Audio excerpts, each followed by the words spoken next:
Good morning बच्चों। मैं गुलशन sir आप लोग के अपने यूट्यूब चैनल में स्वागत करता हूँ। इसमें मैं आप लोग को साइंस पढ़ाऊँगा। तो देखते हैं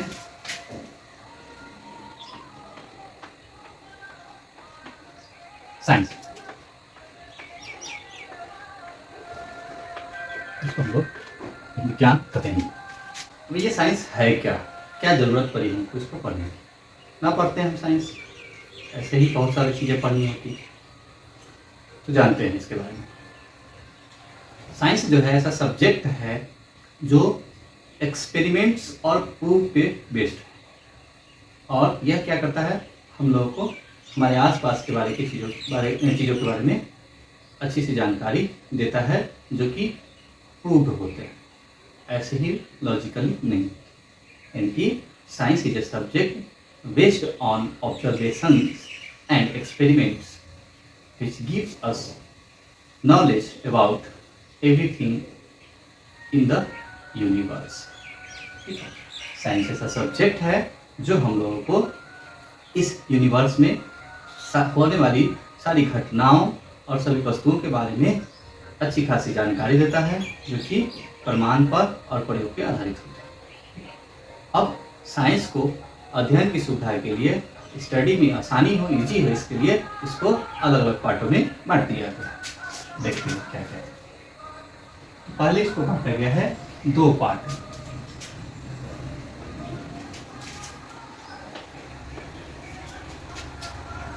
अब पहला है physical science.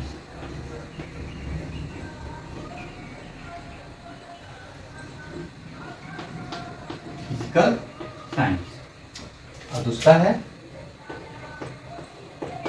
Life science. Physical science को हम लोग भौतिक विज्ञान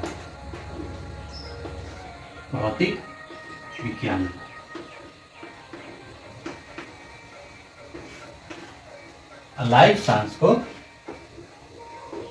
जीव विज्ञान।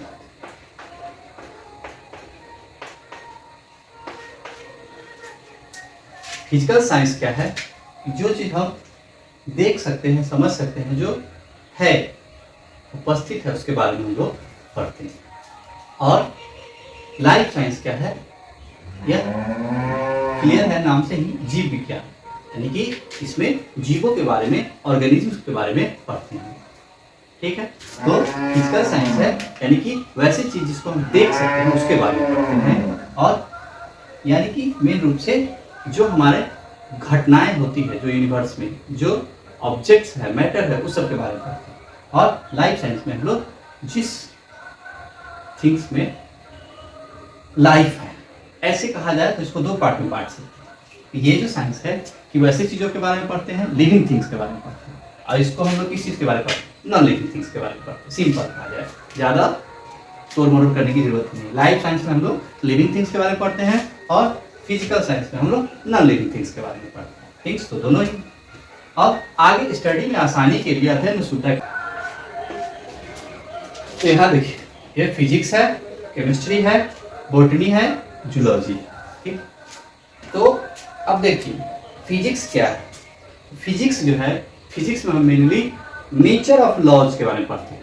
जो नेचर का जो लॉ है उसके बारे में पढ़ते हैं। जैसे आप लोग पढ़े होंगे थोड़ा बहुत बचपन से, ग्रेविटेशन, न्यूटन्स लॉ, फिर आर्किमिडीज प्रिंसिपल, बहुत सारे साइंटिस्ट थे। तो इन लोगों ने क्या किया, नेचर में कोई भी फिनोमेना हो रहा है तो कैसे हो रहा है, क्यों हो रहा है, इस सब के बारे में अध्ययन किया और उसको बताया, स्टडी किया सारे फिनोमेना को, और उसको बताया लोगों को, और लोगों के आगे पढ़ने के लिए और रिसर्च करने के लिए इंस्पायर किया। उसके बाद है केमिस्ट्री। केमिस्ट्री हमारा क्या है? केमिस्ट्री में हम मेनली मैटर्स के बारे में पढ़ते हैं, मैटर्स के कंपोजिशन के बारे में पढ़ते हैं। उसके बाद है बॉटनी। बॉटनी क्या है? तो बॉटनी में हम लोग, जैसा कि नाम से क्लियर है कि वनस्पति शास्त्र, यानी कि प्लांट्स किंगडम के बारे में पढ़ते हैं। ठीक है, प्लांट्स किंगडम के बारे में पढ़ते हैं बॉटनी में। और जूलॉजी है हमारा प्राणी विज्ञान, यानी कि इसमें हम लोग जो एनिमल्स किंगडम के बारे में पढ़ते हैं। जूलॉजी में क्या हुआ, एनिमल्स किंगडम के बारे में पढ़ते हैं, यानी कि वैसे जी हाथ पैर पंख ये सब चीज़ जो इनको होते हैं उन सब के बारे में, जैसे हम लोग ह्यूमन हो गया, एनिमल हो गया और छोटे बड़े बर्ड्स हो गया, अलग अलग जीवों के बारे में। ठीक है, तो ये थोड़ा सा हम लोग ये इंट्रोडक्शन करेंगे। लाइट, जिसको हम लोग बोलते हैं प्रकाश।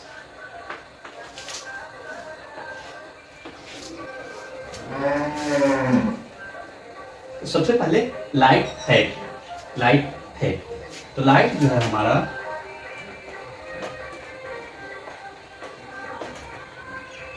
सिंपली इसको हम बोल सकते हैं कि it is a source of energy. Light क्या है, एनर्जी का सोर्स है। लाइट ऊर्जा का स्रोत है। प्रकाश क्या है, ऊर्जा का स्रोत है, यानी कि इससे हमको ऊर्जा मिलता है। हमको ही नहीं, इस हमारे जो अर्थ पे जितने सारे ऑर्गेनिज्म रहते हैं उन सबको इससे ऊर्जा मिलता है। इससे, लाइट से।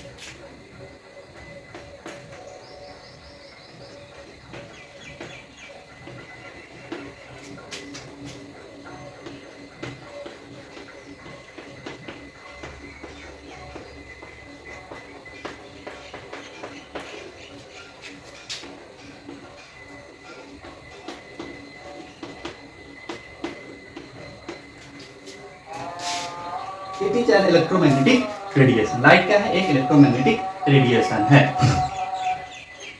यानी कि प्रकाश एक क्या है, विद्युत चुंबकीय विकिरण है। अब विद्युत चुंबकीय विकिरण क्या है, तो इसके बारे में थोड़ा सा जब हम लोग आगे पढ़ेंगे इसी सिलेबस का इलेक्ट्रोमैग्नेटिक चैप्टर, तो उसके बारे में हम ज़्यादा जानेंगे। फिलहाल इतना ही जानेंगे कि ये होता है। और तीसरा है क्या, it is a medium।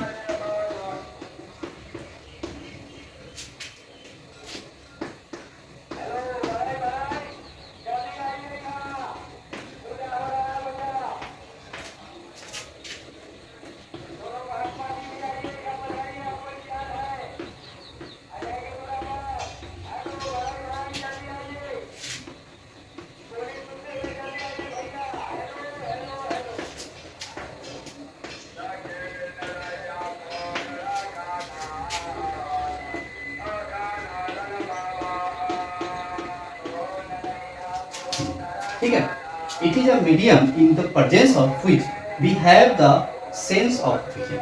मतलब एक ऐसा माध्यम है, एक ऐसा मीडियम है जिसके प्रेजेंस में हम लोगों को सेंस ऑफ विजन होता है, यानी कि देखने की संवेदना होती है।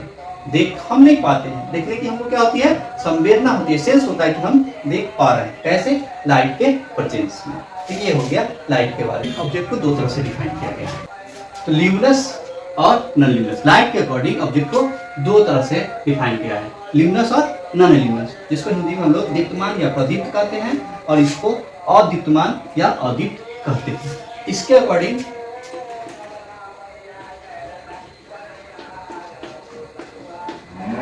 which have own lights।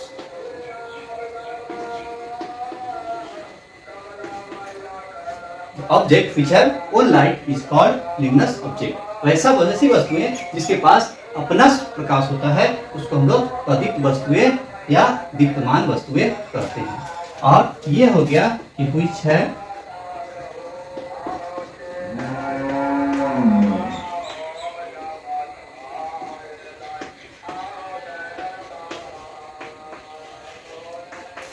ठीक है, कि वो ऐसी वस्तुएं जिसके पास अपना प्रकाश नहीं हो उसको हम लोग अदीप्तमान या अदीप्त वस्तुएं कहते हैं। यानी कि the object which do not have own light is called non-luminous object। चलिए, तो ये एक तरह ठीक है। यहाँ पे देख क्या कि हॉट यानी कि गर्म, इसको हम लोग उष्ण भी कहते हैं, और कोल्ड यानी कि ठंडी, यानी कि इसको हम शीत भी कहते हैं। अब देखिए ये दोनों जो शब्द है, ये दोनों जो टर्म है, यह क्या है, कंपैरेटिव टर्म है, इसका अकेले कोई अस्तित्व नहीं है। ठीक है, तो कभी जब तक हम जो जैसे हम उदाहरण के लिए लेते हैं यहाँ पे मान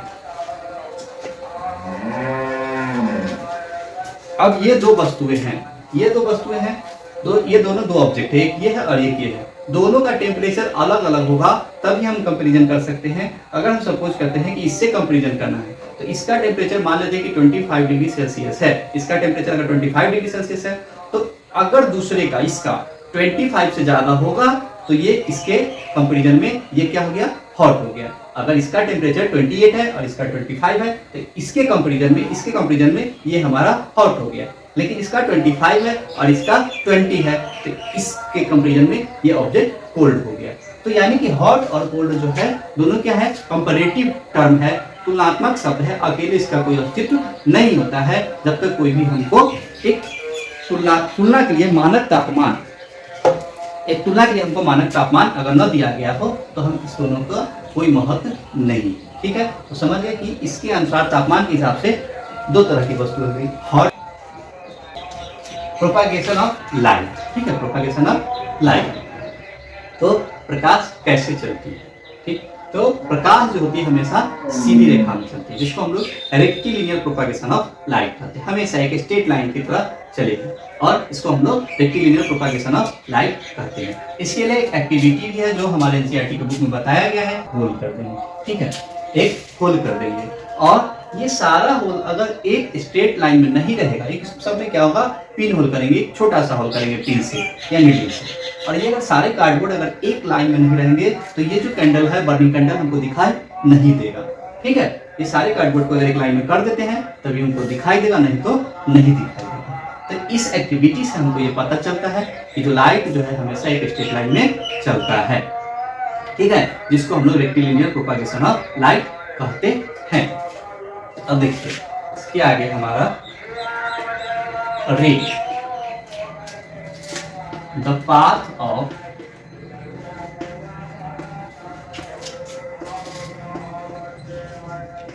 लाइट इज कॉल्ड रे। ठीक है, the path of light is called रे, मतलब यानी कि जिस रास्ते से प्रकाश जाती है उस रास्ते को हम लोग रे कहते हैं। इसको हम लोग हिंदी में किरण कहते हैं, किरण। ठीक है, तो यानी कि प्रकाश के चलने के रास्ते को हम लोग किरण कहते हैं, यानी कि the path of light is called रे।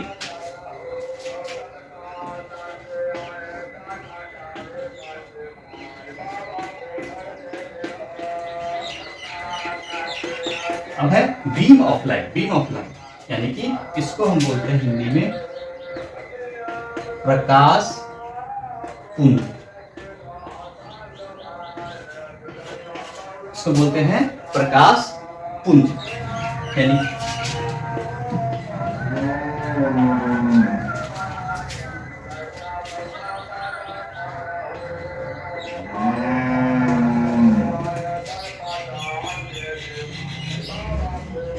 the bunch of rays is called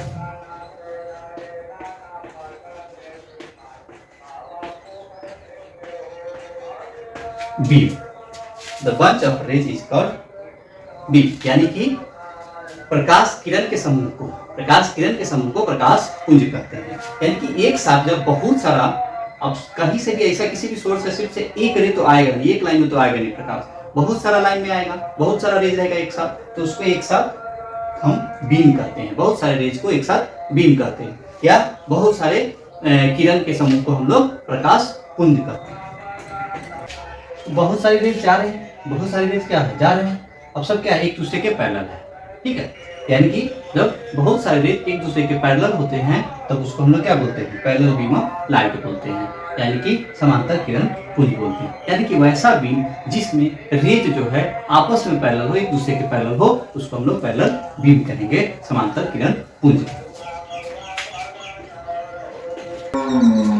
अब यहाँ पे देख रहे हैं कि बहुत सारा बीम यहाँ पे एक पॉइंट पे आ रहा है, यानी कि बहुत सारी किरणें जब एक बिंदु पे आती है तब उनको हम लोग बोलते हैं अभिसारी किरण पुंज। यानी कि जब बहुत सारे जो प्रकाश किरण है वो किसी एक बिंदु पे आती हुई प्रतीत होती है या आती है तो उसको हम लोग अभिसारी किरण पुंज कहते हैं। यानी कि when so many rays, number of rays coming to a point और appears to coming to a point is called converging beam। ठीक है। तो और थर्ड जो है हमारा तीसरा जो है, ये जो है इसका उल्टा हो गया, डाइवर्ज हो रहा है। यानी कि बीम जो है किसी पॉइंट से, जो लाइट रेज जो है किसी पॉइंट से निकलता हुआ हमको दिखाई देगा। ठीक है। appears to emerge from a point, the beam in which light rays appears to emerge from a point is called diverging beam। यानी कि वैसा प्रकाश पुंज जिसमें किसी एक बिंदु से प्रकाश किरणें निकलती हुई प्रतीत होती है, उसे हम लोग डाइवर्जिंग बीम कहते हैं या अपसारी किरण पुंज कहते हैं। अब इसका उदाहरण कहाँ से देख सकते हैं? अभी बहुत आसानी से आप लोग देख सकते हैं। गर्मी का समय है, जिन लोगों के पास भी लेंस होगा, लेंस आप लोग देखे होंगे इंस्ट्रूमेंट बॉक्स में होता है, इस तरह का रहेगा और बीच में ग्लास लगा होता है। या फिर किन्हीं आदमी के घर पे अगर ये नहीं है तो जो हमारा चश्मा होता है पावर वाला, उसमें भी लेंस रहता है। ठीक है। तो दोनों चश्मा में दो तरह का लेंस होता है, एक कन्वर्जिंग और एक डाइवर्जिंग। तो आप चश्मा को धूप में ले जाइए और देखिएगा नीचे, चश्मा के नीचे लाइट जब आएगा, चश्मा के नीचे जो लाइट आएगा तो देखिएगा कि अगर एक पॉइंट पे आ रहा है लाइट, एक पॉइंट पे सारा लाइट आ रहा है, तो वो जो चश्मा है उसमें जो लेंस लगा हुआ है वह कन्वर्जिंग है। ठीक है। और उसके नीचे अगर एक लाइट जो है, लाइट का पैच बनेगा, लाइट का धब्बा बनेगा, लेकिन वह कैसा होगा? जो बाहर लाइट है उससे हल्का होगा, उससे कम वहां पे रोशनी आएगी, तब हम जो हमारा होगा वो क्या हो जाएगा? डाइवर्जिंग लेंस होगा। तो ये था हमारा प्रकाश के बारे में, लाइट के बारे में। तो आज के लिए ये जो हमारा था साइंस का लाइट का फर्स्ट लेक्चर है, और आज के लिए इसमें इतना ही। अब नेक्स्ट क्लास में हम आगे देखेंगे, बहुत सारी चीजें होती है इसमें पढ़ने के लिए। ठीक है।